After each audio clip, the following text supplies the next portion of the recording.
Bonsoir, bien-aimés, là où vous vous trouvez. Je viens de la part de l'Éternel, je viens de la part de Jésus-Christ, juste pour pouvoir partager une portion de l'Écriture.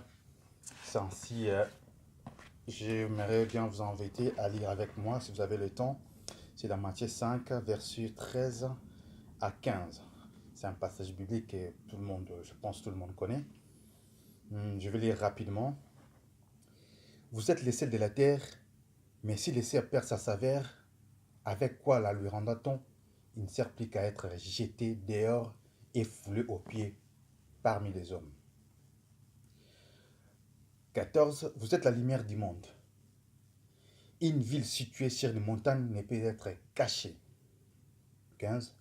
On n'allume pas une lampe pour la mettre sous les boisseaux, mais on la met sur les chandeliers et elle éclaire tous ceux qui sont dans la maison. Bien aimé, pour toute personne qui a cru en Jésus-Christ, si une portion de l'écriture, je l'ai déjà lu, je pense, vous le connaissez, je pense bien. Toute personne qui a cru en Jésus-Christ est appelée lumière du monde. Ma sœur, mon frère, tu es le sel de la terre, tu es une lumière du monde. Si le Seigneur se réserve encore de faire le mal dans ce monde, peut-être c'est à cause de toi. Si le Seigneur se réserve encore pour pouvoir faire le mal, pour frapper ta famille, peut-être c'est à cause de toi, parce que tu es une lumière, tu es le sel de ta famille, le sel de ce monde, la lumière de ce monde. Bien-aimé, quel privilège!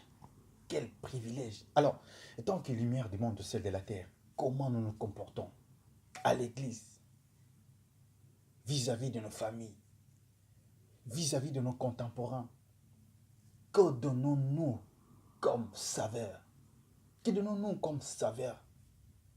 Où est notre lumière? Serviteur de Dieu. Le nom de Dieu est banni, le nom de Dieu est insulté à cause de nos comportements, à cause de notre manière de s'habiller.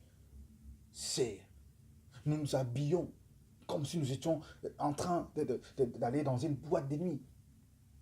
Mais nous allons à l'église adorer le Seigneur.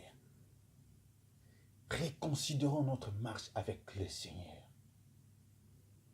Arrêtons l'hypocrisie. Donnons de l'ampleur, donnons du saveur, la lumière à ce qui nous entoure. Comment le monde, comment les païens apprécieront nos actes et glorifieront Dieu. Si nos actes ne sont pas conformes à l'écriture, donnons l'essence de la vie.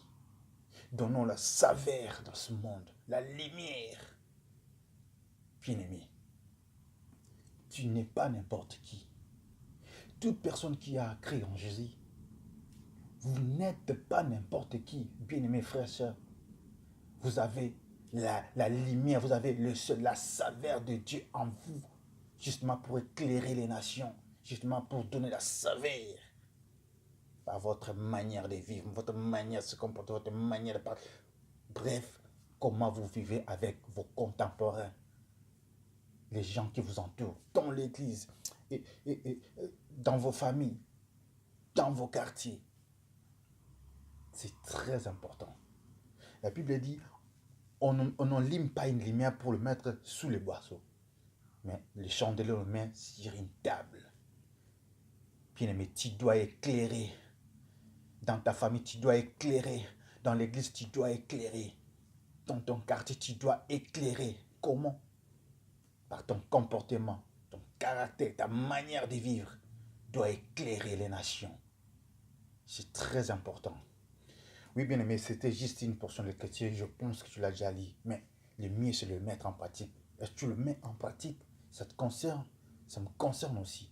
Mettons-les en pratique. Et nous serons bénis dans le nom de Jésus.